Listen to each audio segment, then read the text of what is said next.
Bonjour à tous, j'espère que vous allez bien, que vous avez bien passé la journée, que le week-end se déroule bien chez vous en tout cas, pour ceux qui ont les moyens pour se permettre un bon week-end. Écoute, taguez-moi Billy. Donc, comme on est un peu sérieux, taguez-moi Alain Claude Billy Bindi, l'ancien premier ministre de notre pays, puisque c'est le dernier, après il y a eu d'autres premiers ministres, après nous sommes passés vice-président du gouvernement. Maintenant, c'est la vice-présidence en charge du gouvernement, en charge de tout ce que vous voulez tout faire. Taguez-moi Billy parce que ça fait longtemps que je me suis un peu adressé à Billy, parce qu'à le temps d'Ali, je faisais mes publications et je m'adressais le plus souvent à Billy. Et parfois, les gens pensaient qu'on était très proches, mais c'était une façon pour moi d'envoyer à Billy des informations que d'ailleurs il n'a pas su utiliser. Peut-être que ça aurait évité un certain nombre de choses. Mais bien, bref. Comme je disais, on a eu le temps de se voir en présentiel lors des Stèles Miracles. Le naufrage qui a amené la démission de Brice Constant Paya, à l'époque ministre du Transport, alors qu'Alain Claude était Premier ministre, il était autant responsable que son ministre. Dans un pays sérieux, lui aussi devait démissionner. Bon, bref. Donc, Alain Claude, c'est un habitué, il a l'habitude de prendre la parole. Maintenant, les gens sont tous d'accord que là, il est dans son rôle de, entre guillemets, leader de l'opposition. Mais ce que je voulais dire à mon cher frère Alain Claude, c'est que si aujourd'hui vous faites la une, Alain, c'est parce que nous sommes dans un pays qui est en perte de vitesse et qui a perdu des valeurs. Parce que la politique étant une discipline où les ambitions se mélangent et se diversifient. Mais au-delà des ambitions, il y a aussi des valeurs qu'il faut amener en politique. Parce qu'un acteur politique, non seulement c'est un porteur de projet, mais c'est aussi un porteur de valeurs. Parce que le peuple se reconnaît en vous par rapport aux valeurs que vous incarnez. Le problème chez nous, mon cher Billy, c'est que ce pays manque cruel. Il y a un manque cruel des hommes de valeur.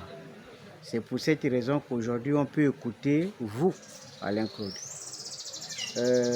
Qu'on ne peut même plus écouter Luc Bengonzi ou professeur Mouabading, que l'on peut considérer aujourd'hui comme quelqu'un qu'on a déjà, des gens qu'on a déjà oubliés, et que c'est vous qui faites la une aujourd'hui. Mais c'est parce que nous sommes dans un pays où les gens n'ont pas de repères que vous pouvez vous permettre de faire des leçons, parce que ceux qui sont là n'ont pas le recul nécessaire pour vous poser des questions. Moi, j'ai toutes ces derniers temps assisté à vos multiples sorties.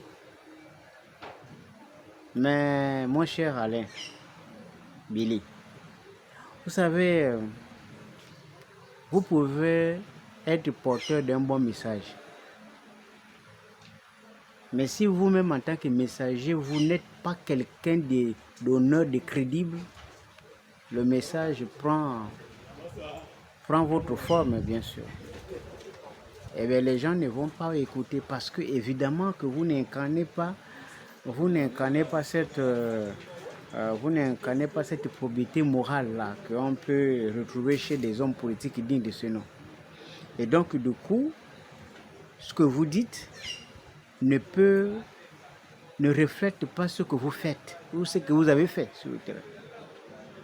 Pour exemple, récemment, vous avez fait une sortie, vous avez fait allusion à l'utilisation de l'argent du pétrole par l'État gabonais. Bon, entre guillemets, vous dénoncez que la pratique n'était pas démocratique, n'était pas réglementaire, etc., etc. Bon, bref. Sinon, c'est bien, peut-être que vous avez besoin de quelques explications. L'État est bien placé peut-être pour vous donner quelques explications. Et moi, la question que moi je souhaitais vous poser, c'est: et quand vous étiez Premier ministre, vous, et que à la présidence de la République, eh bien, on donnait un bonus de 2 milliards de francs CFA à la présence de l'ensemble des institutions, y compris vous en tant que Premier ministre. Parce que 2 milliards, c'est quand même beaucoup, même si vous n'étiez pas Premier ministre, vous étiez toujours dans les sphères du pouvoir. 2 milliards, c'est quand même beaucoup. Mais à ce temps-là, Billy ne s'exprimait pas. On ne vous écoutait pas. Vous ne dénoncez pas. À l'instar des acteurs politiques connus, comme c'est le cas du Sénégal avec Ousmane Sonko et Diomaye Faye qui sont déjà aujourd'hui au pouvoir. Mais c'était des employés des impôts. Ils ont vu passer sur les tables des dossiers de corruption. Ils ont estimé que ce n'était pas normal que dans un État, de telles pratiques puissent exister. Ils ont dénoncé, ils ont payé le prix. Ils se sont battus contre ce même système-là qu'ils ont dénoncé et ils ont gagné le soutien du peuple, ils sont devenus présidents. Donc le principe de dire qu'on va manger avec le pouvoir en place, après on devient fort pour être candidat parce que dans ce peuple ne peut pas être élu en étant propre, c'est parce que vous avez corrompu tout le monde. Tout le monde est corrompu. Nous sommes dans une société où tout le monde est corrompu. Même les gens qui viennent au meeting sont corrompus. C'est pour cette raison que ceux qui ont de la valeur, quand ils s'expriment, on n'en tient pas compte. On tient compte des gens parce qu'on estime qu'il a un peu d'argent. Mais le peu de popularité que vous avez oublié, c'est parce que les gens estiment que vous êtes un ancien Premier ministre. Donc on soupçonne que chez vous, vous avez quand même un minimum pour les permettre d'avoir 5 000 quand vous appelez au rendez-vous. Moi, je suis passé quelque part chez vous. J'ai vu la hauteur de votre mur. Je suis sûr même que l'investissement de ce mur-là pouvait dégager même 5 à 6 logements pour les sans-abri. Donc, c'est une façon de vous dire, si vous n'êtes pas un modèle, et donc ce que vous dites peut ne pas avoir de l'impact. Parce que lorsque vous étiez aux affaires, Alain, et qu'il y avait ces pratiques-là, peut-être même pire que ça, vous aurez dû démissionner pour prouver au peuple gabonais que vous avez de la douleur par rapport à ce qui s'est passé. Vous n'avez pas démissionné. Vous n'êtes pas un homme de principe. Vous n'êtes pas un homme de valeur. Parce qu'un homme de principe démissionne. C'est-à-dire que moi, c'est pas. Il y a des gens qui ont démissionné. Le ministre sénégalais du pétrole, il a démissionné quand il a trouvé qu'il y avait un dossier fou. Pourquoi au Gabon on n'aime pas démissionner?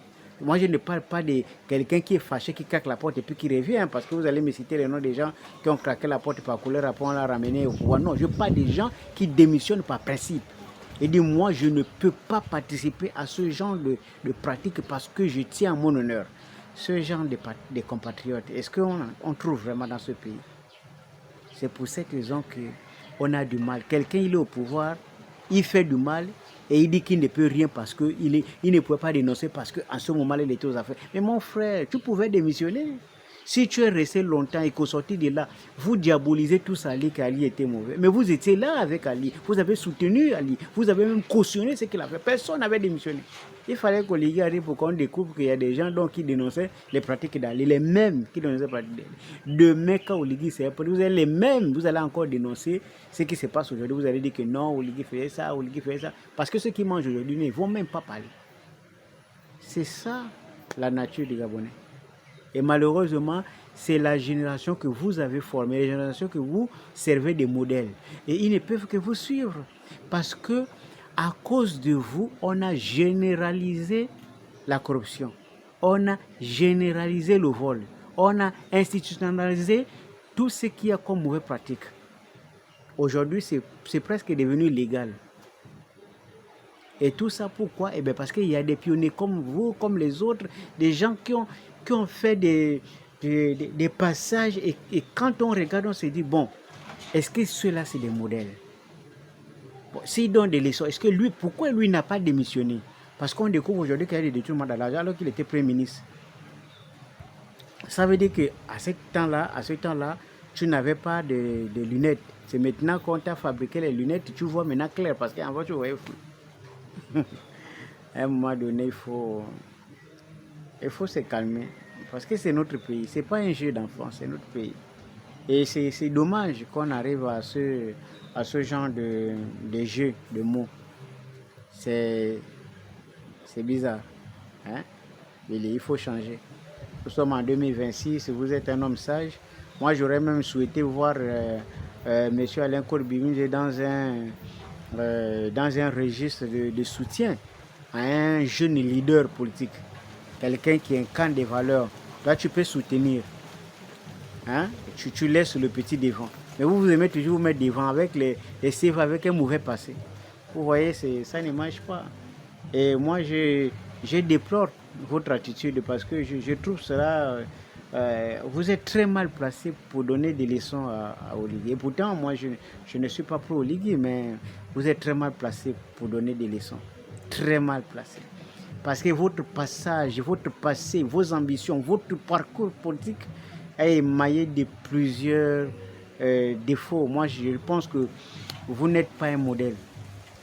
Vous n'êtes pas un modèle, que ce soit en politique ou en tant que gestionnaire, vous n'êtes pas un modèle.